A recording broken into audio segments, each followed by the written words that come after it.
Hey guys, the Punisher Max 17 here, and I'm here today to talk about one of my Gundam restoration kind of projects that I've been doing. Now, if you watched the update video I put out a little while ago, you saw that I'm working on my Strike Rouge, but I'm also doing some of these in the middle of doing that and stuff, just to have a little variety of things to do. Now, in the other video, I talked about working on the camphor, and honestly, I started working on that one, but it's a bit tough just because of how the kit is made. So I'm not getting to that one right now. But I decided I'd try out doing this one, and this is a Rick Dom kit I had. Well, 1/44th scale Rick Dom kit I had from just about as long ago as I got the camphor. So it was probably about 7-8 years ago or more. It's been a very long time and it's very old, and this thing is in pretty bad condition. And basically that's just why I'm filming this part of the video now, is to show you guys, one, what it looks like beforehand, but also to show you how bad this kit really kind of looks. Now, unlike my camphor, I do think I have all the parts to this kit. Even though the kit itself is in pretty bad shape. I'm not 100% sure why it's there, or why I was using it, but I have like super glue stains on this kit. You can see like right in there's like dried super glue and in there and stuff. I don't have a clue why it's there or anything, but it is. So I'm gonna have to sand all that off and try to get that fixed. The kit itself isn't good, but it's not as bad as the camphor was. One thing that I really don't like about it is the hands are completely filled in. As you can see, underneath the main torso area, it's just completely empty. Didn't mean pull the whole leg off, or part of the leg off, but that just plugs into a little poly cap right in there, and that's all the support it has for these two legs. So I don't really like that. I mean, they put the thrusters in back here, but I mean, with as bad as the rest of this Under Armour part looks, I think that was kind of pointless. The feet actually, I think, look decent. Just the way they were made. They were made with a lot of panel lines, a lot of detail. I mean, I think those were made not too bad, but the rest of this kit just isn't very good. But yeah, there wasn't a whole lot that I wanted to talk about this right now, just to show it off to you guys a little bit so you can see the beforehand of what I'm doing. There's the side of it, the back, like I said, all messy, and the other side. So, I'll go get to work on this. Okay guys, here's the finished product of the Rick Dom, and I'm going to be honest with you guys, this was a pretty big disappointment for me. There was problems through every step of making this, even this review. This is the 4th or 5th time that I've filmed the second part of this now, and if it doesn't work out now, I'm not trying anymore, and you guys just aren't going to see the video, but hopefully it works. Anyway, started out with this guy, did with seam line removal. That worked for the most part, but there are some areas that didn't. Like I said in the beginning, this is an old kit. It's got its problems. And one of those is that, like, for instance, these parts on the legs, they're very, very big and very thin. And whenever you glue them together, or whenever I use the cement and stuff to glue it together and sand it down, some of the very back areas, like right there, are extremely, extremely thin. And you sand it down so much to the point where you can't really sand it down anymore. And I basically got to the point where if I kept trying to get the seam line out, then I could sand almost through the kit. and it just wasn't going to happen. So there are some areas where the seam lines are still there, and also these areas right here, the seam lines are still there, because this black part is one solid piece throughout there, and you just clip these two parts on. So I wasn't going to be able to airbrush this real effectively with having all these pieces on at the same time, so there are still seam lines in those areas too.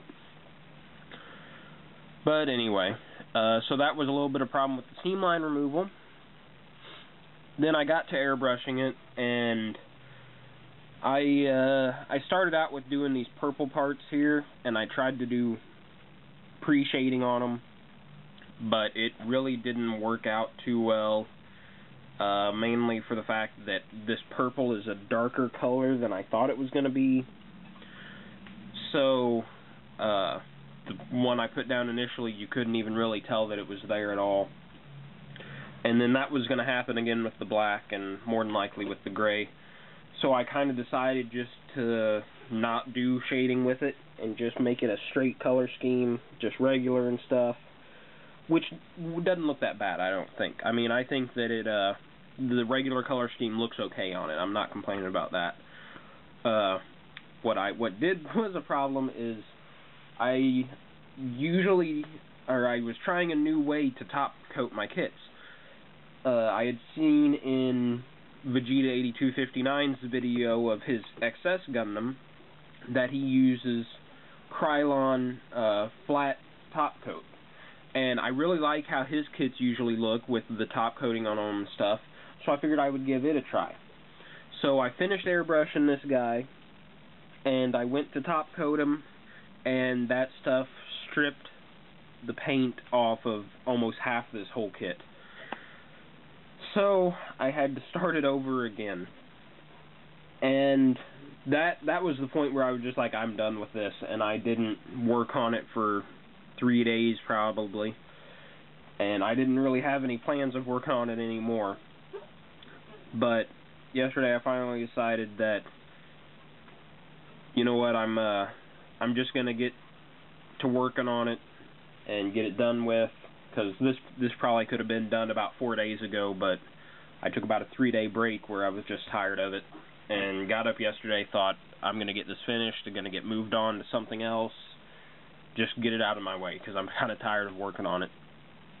But yeah, so I had to repaint it, and I decided that maybe it was the fact that I really didn't give the paint much time to dry, because I really didn't, and that was my own fault, because basically I painted it and then top coated it, which my mistake, and I gave it plenty of time to dry this time, and I sprayed over it, and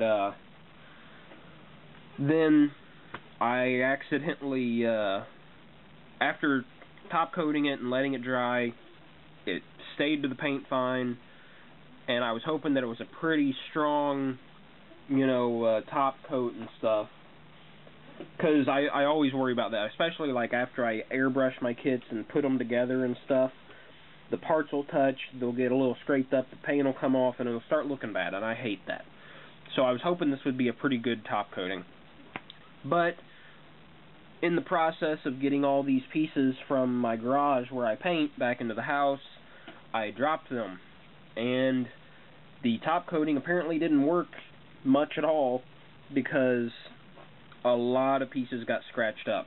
The legs got scratched up, this little purple midsection part, the side, not really the side skirt because it's all one piece, but the area of the side skirt's there, the back of this leg, you can see that, just all over really. And yeah, so I had to go back, and I just touched up those with hand brushing. I hand brushed the paints on there, which it doesn't look too bad, except for this back here and back here. I didn't get those, which I should have, I just didn't. And yeah, so I'm probably not going to be using that kind of top coat anymore. I mean, maybe I just didn't get enough. I don't know, but more than likely I'm going to use, try to get some Mr. Hobby flat top coat, because I know that stuff works pretty well. Or I've heard from a lot of people that stuff works pretty well, so I'm probably going to get some of that, even though it is kind of expensive. And I'll have to order it over the internet, but I don't have any sort of hobby shops around where I live at all. So, put this kit together, and I don't know, then I was done with it. There are a few problems with the kit itself, just in the fact that these two legs, which I showed you in the beginning part, are on this one peg, and it really doesn't give it much room to stand up straight. This is literally the only way you can get these legs in which they're still kind of off-centered, so that they can both stand there and not be hitting each other and stuff. There's just, the piece that they're both connected to isn't long enough, and it makes it to where the legs are too close together, they're always hitting, and you really can't stand it up very well at all. Yeah. I don't know what else to say really, but you know, paint scheme wise, you've seen, you know, the purple, black. I actually mixed a little blue into this black because that's what it looked like it was on the original part, but that didn't show up much at all. And then this dark gray. I decided that since I was having trouble with this kit anyway, I would go ahead and try something new, which was airbrushing the metallic colors that I have, like the metallic gray and stuff, which I've been using on my Perfect Grade Strike Rouge, the inner frame, and I underbrushed that on the bottom of the feet, which I actually think looks really well. I did it on the thrusters there, and then the thrusters in the back, also these right here, which on the feet themselves, I actually think it looks pretty good.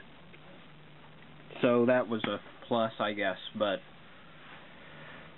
anyway, this is the kit. That's about all I have to say about it. It was a pain, and I'm glad to be moving on to something else. So, all in all, yeah, I'm just glad to be done with it. Not one of my better kits. Probably not something that I'm even going to be putting on one of my front shelves with all my other kits that I've done recently. This is just going to go in the back somewhere. So, thanks for watching, guys. I'll see you guys later.